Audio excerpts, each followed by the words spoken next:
Hello everyone, I am Sean Hogue, and today I will be narrating my and Cole in the Wind Church's own film project and walking you through the difficulties of Eliezer Wiesel, a character included in Eli Wiesel's awe-inspiring memoir Night, that describes the horrors of the Holocaust at first hand of a true survivor.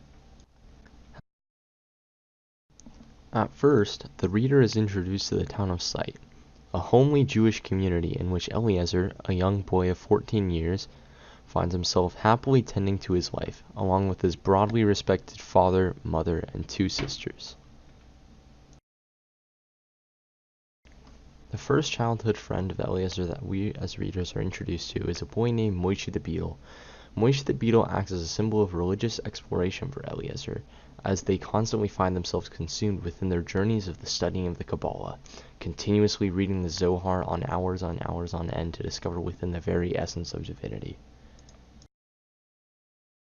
At this point in time, the atrocities of World War II were rapidly growing worse. Rumors of Jewish removal in sight had begun to spread, and soon enough, the German SS soldiers had arrived. They began to forcefully remove all foreign Jews, including Moshe the Beetle, foreshadowing the horrors soon to come to the remaining Jews of Sight.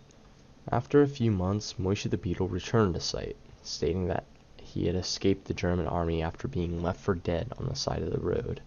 He preached of the atrocities committed by the German soldiers and of witnessing men begging to be killed and infants being used as target practice.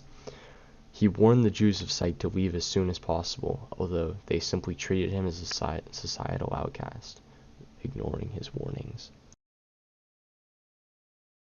Shortly after Moshe the Beetle's warnings, the German soldiers marched into Sight and created two Jewish ghettos.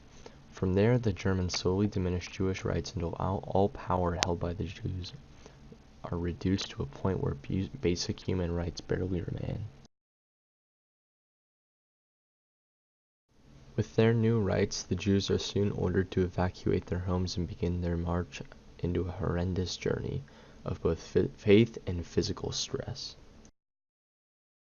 With little water and in dire conditions, Eliezer marched with his family to a train on which they were carted like cattle for hours on end, until they had finally arrived in Birkenau, the Auschwitz concentration camp. Eliezer, his family, and the remaining Jewish population were then forced off their prisoners' position on the train and herded into a line, in which they would be separated by gender by an SS soldier. These last words of "men to the left, women to the right" would pose a horrible question for Eliezer. Would he ever see his mother and sisters again? We've come a long way from where we began. Oh, I'll tell you all about it when I see you again. When I see you again.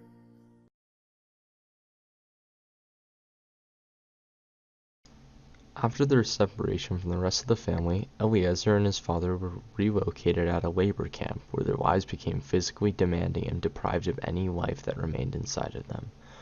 The two lived off of rations of small bread slices and soup, and lived solely for the purpose of motivating each other, for if one died, the other had no reason to live due to miserable conditions. In parallel to these horrible circumstances, Eliezer constantly battles with his faith in a fair and just God, which creates an interesting connection between mental struggles and physical struggles that Eliezer is facing. For example, during his time in the labor camp, the fast of Yom Kippur is being carried out by several men, although Eliezer does not participate. This act was justified as a sign of rebellion against the absolute ruler that Eliezer no longer saw as all great, but as a cruel and evil being. Although Eliezer's faith has constantly been fluctuating, he never fails to praise God within the hardships of the labor camp. Eliezer is described to praise God while working in the factory he is assigned at the labor camp, with his two friends Yossi and Tibi, two brothers who grew up in a Zionist youth organization. Being Zionists, the brothers knew countless Hebrew songs which kept them in relation to Eliezer as well as establishing hope within the boys.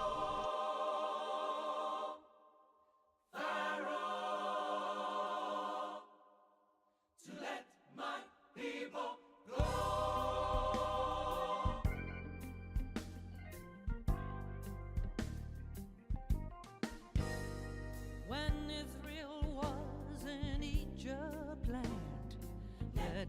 my people go, oppressed so hard they could not stand. Let my people go. Throughout his battle of faith, the author, Wiesel, slowly uncovers the progress of World War II, describing to hear mortar shots in the distance and eventually even being relocated altogether. During this relocation, Eliezer and the remaining Jewish prisoners were forced to run 20 kilometers with no rest towards their train to the next concentration camp, Buchenwald. Upon arriving at Buchenwald, Eliezer and his father neared the end of their journey.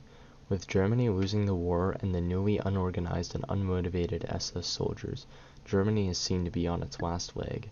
Although, despite their newfound hope, Eliezer's father falls deathly ill and becomes too sick to care for himself. Eliezer spends days trying to console him and attempt to convince him to continue fighting, but he has lost his hope in his life. One morning, Eliezer wakes up to find his father gone, taken to the incinerators. Soon after the death of his father, Eliezer was freed once the camp of Buchenwald had been liberated by American forces. The memoir ends on a mental image of where Eliezer looks into a mirror for the first time in years, and the reader looks back in the same mirror as well, seeing a lifeless and hopeless body deprived of all life.